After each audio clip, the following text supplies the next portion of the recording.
안녕하세요, 러닝버드입니다. 드디어 소니 α7 S3 카메라가 공식 발표되었습니다. 어제 오후 11시에 소니 공식 카메라 유튜브 채널을 통해서 공개가 되었고요. 저도 라이브로 함께 내용을 확인했습니다. 스펙 부분은 제가 일주일 전에 소니 루머즈 사이트의 내용을 근거로 올려드렸던 예상 스펙과 많은 부분이 일치했고요. 가격에 대한 내용은 아직 공식적으로 공개되지는 않았지만 해외 여러 사이트에서 $3,500의 가격을 예상하고 있는 상황입니다. 오늘 영상에서는 이번에 공식 발표된 내용을 중심으로 소니 α7 S3 카메라의 스펙을 정리해 보도록 하겠습니다. 제일 먼저 소개된 내용은 CMOS 센서와 프로세서에 대한 내용인데요. 새로 개발된 12.1 메가픽셀 풀프레임의 엑스모어 R CMOS 센서를 탑재하였다고 합니다. 이면 조사 방식을 적용하였고 최고 수준의 4K 화질과 고감도 성능을 보여준다고 하네요. 1210만 화소가 적게 느껴지실 수도 있지만 픽셀당 면적을 넓게 확보할 수 있기 때문에 빛의 양을 많이, 노이즈는 적게 받아들일 수 있어서 고화질의 4K 영상을 담을 수 있는 영상에 특화된 센서라고 보시면 될 것 같습니다. 약 92%의 범위를 커버하는 759개의 오토포커스 포인트를 지니고 있고요. 기존 S2에 비해서 2배 더 빨라진 데이터 리드아웃 속도를 구현해서 대량의 오토포커스 데이터를 실시간으로 전송하는 데 전혀 문제가 없다고 합니다. 이미지 프로세서는 비욘즈 XR이라는 이름의 새로운 엔진이 탑재되었고요. 기존 비욘즈 X에 비해서 8배 높은 성능을 보여준다고 합니다. 이렇게 개선된 이미지 센서와 프로세서를 기반으로 최고의 4K 영상을 보여준다고 하는데요. 4K 포맷과 모든 프레임 레이트에서 픽셀 비닝과 라인 스케이핑이 없는 풀픽셀 리드아웃으로 촬영이 된다고 합니다. ISO는 확장 감도를 기준으로 409,600까지 지원이 되고요. Slog3는 15스탑 이상의 다이나믹 레인지를 지원한다고 합니다. 넓은 다이나믹 레인지를 확보할 수가 있기 때문에 후보정을 통해서 풍성한 색재현이 가능하다는 점이 큰 장점이 될 것 같습니다. 4K 모든 프레임 레이트에서 10비트 뎁스의 422 컬러 샘플링 기준의 녹화가 가능하다고 하고요. 10비트를 지원하기 때문에 8비트에 비해서 훨씬 자연스러운 색보정 작업이 가능할 것으로 보입니다. 그리고 4K와 FHD 모두 올 인트라 내부 레코딩인 XAVC S1 포맷을 지원한다고 합니다. 4K는 120프레임 레이트, FHD는 240프레임 레이트까지 내부 녹화가 가능하다고 하고요. 다만 4K 120프레임 레이트 촬영 시에는 10% 정도의 화면 크롭이 생긴다고 합니다.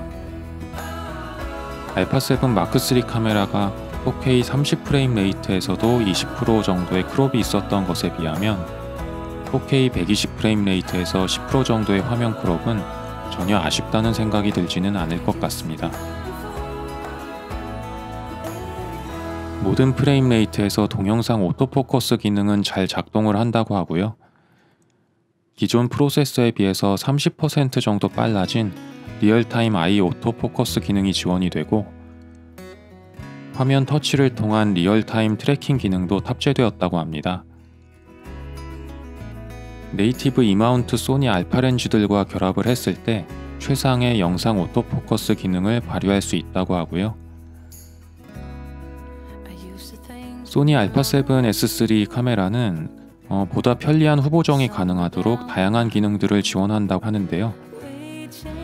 Slog2와 Slog3가 지원이 되고 Slog3의 경우에는 말씀드렸던 것처럼 15스탑 이상의 다이나믹 레인지, 10비트 컬러 뎁스, 그리고 160의 확장 ISO까지 지원한다고 합니다. 그리고 Slog에 비해서 편의성을 더 확보할 수 있는 10비트의 HLG, 하이브리드 로그 감마도 지원을 하고요. 사진과 영상에 모두 적용이 가능한 10가지 프리셋의 크리에이티브 룩이라는 기능이 새로 추가가 되었다고 하는데요. 물론 출시된 다음에 색감을 봐야 되겠지만 후보정 작업이 없이 빠른 결과물을 얻을 수 있다는 점에서는 메리트가 충분히 있을 것 같습니다. 최대 60프레임 레이트의 16비트 로우 파일을 HDMI를 통해서 외장 레코더에 녹화할 수가 있고요. HDMI 타입 A 터미널이 탑재되었다고 합니다. 우측 이미지 안정화 장치를 탑재를 했고요. 액티브 모드를 활성화시키면 기존보다 더 향상된 이미지 스테이빌라이전이 가능하다고 합니다. 다만 60프레임 레이트 이상으로 촬영할 때는 약간의 크롭이 생길 수는 있다고 하고요.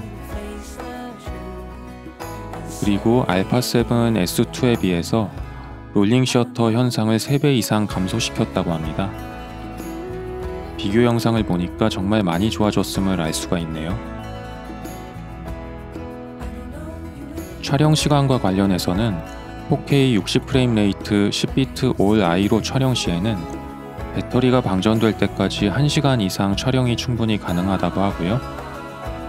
4K 120프레임 레이트 10비트 올 I로 촬영 시에는 30분 이상 CF 익스프레스 카드가 가득 찰 때까지 촬영이 가능하다고 합니다. 그리고 고품질의 오디오를 위해서 멀티 인터페이스 슈는 디지털 오디오 인터페이스를 지원한다고 하고요. 스위블 액정을 지원해서 다양한 앵글에서의 촬영이 가능하도록 계획이 되었습니다. 터치스크린을 활용해서 영상 촬영 시에 간편한 초점 이동이 가능하고요. 메뉴 시스템 또한 개선이 되었다고 합니다. 보다 직관적으로 각종 설정 값들을 터치스크린을 통해 바로바로 선택할 수 있게 되었고요. 사진과 영상 모드에 따라서 세부 메뉴들을 별도로 설정할 수 있다고 합니다.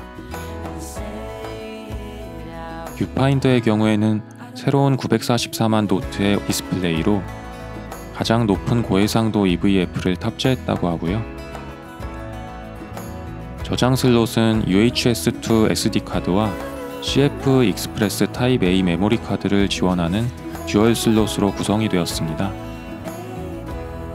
CF 익스프레스 카드가 지원이 되기 때문에 4K 120프레임 레이트 촬영과 같은 방대한 데이터도 문제없이 기록 가능하다고 하고요. CF 익스프레스 타입 A 카드는 초당 700MB의 쓰기 속도와 초당 800MB의 읽기 속도를 지원을 합니다. 그리고 저장 용량은 80GB와 160GB 중에 선택을 할 수 있다고 합니다. 소니의 공식 영상에서 자세하게 소개한 내용들은 이 정도고요. 자세히 설명을 하지는 않았지만 영상 마지막에 텍스트로 잠깐 공개한 몇 가지 사항들을 추가로 짚어드릴게요. 60프레임 레이트의 프록시 레코딩이 가능하다고 하고요. 줌 로테이션 스위치가 추가되고 화이트 밸런스 컨트롤을 지원한다고 합니다. 피킹 디스플레이에 빨강, 노랑, 하양, 파랑 4가지 색 중에 하나를 선택할 수가 있게 되었고요. 촬영 시간에 제한이 없다는 점, 그리고 타임랩스 등에 활용이 되는 간격 촬영 기능을 지원한다고 하고요. 영상에서 사진을 추출하는 기능도 제공이 된다고 합니다. 지금까지 공식 발표된 소니 알파7 S3 카메라의 스펙을 살펴봤는데요. 물론 배터리 성능과 발열과 같이 실제 사용을 통해서 검증해야 될 부분들은 분명히 있겠지만 스펙 자체는 기대했던 만큼 상당히 좋게 공개가 된 것으로 보이고요. 특히 영상 촬영을 주로 하시는 분들께는 더욱 매력적인 카메라가 되지 않을까 하는 생각이 듭니다. 스펙 이외의 가격이나 출시 일정과 같은 정보들이 공식적으로는 발표가 되지 않았는데요. 업데이트되는 소식이 파악되는 대로 바로 다시 공유해드리도록 하겠습니다. 오늘 영상이 도움이 되셨다면 구독과 좋아요, 알림 설정까지 부탁드리고요. 저는 더 좋은 영상으로 다시 찾아뵙겠습니다. 시청해주셔서 감사합니다. breaks my heart. Baby, it's time for